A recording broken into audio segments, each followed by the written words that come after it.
every prior episode has been Here's What AI Does and Who's Doing It.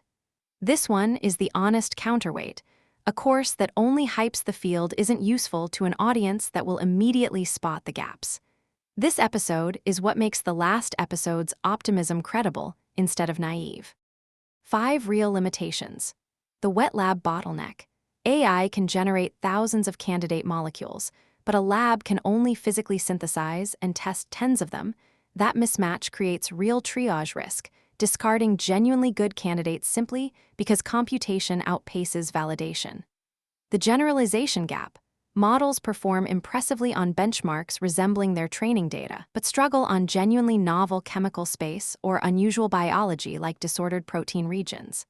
Clinical translation is still mostly unproven at scale.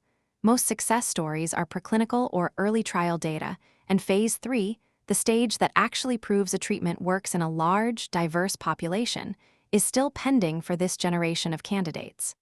Reproducibility. Much of the evidence is company-reported, with limited independent, standardized benchmarking across platforms.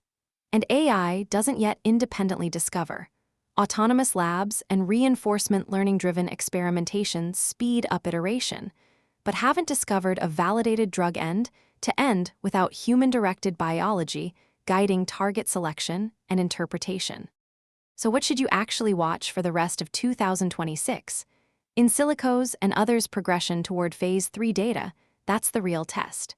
Whether the FDA-EMA joint principles translate into concrete approval pathway changes once finalized in the second quarter.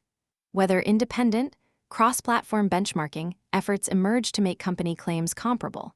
And isomorphic labs promised first clinical trial, targeted for the end of 2026. Has AI actually beaten the traditional pipeline's brutal numbers yet at the only stage that counts? Not yet, but here's exactly what to watch to find out. That's the series.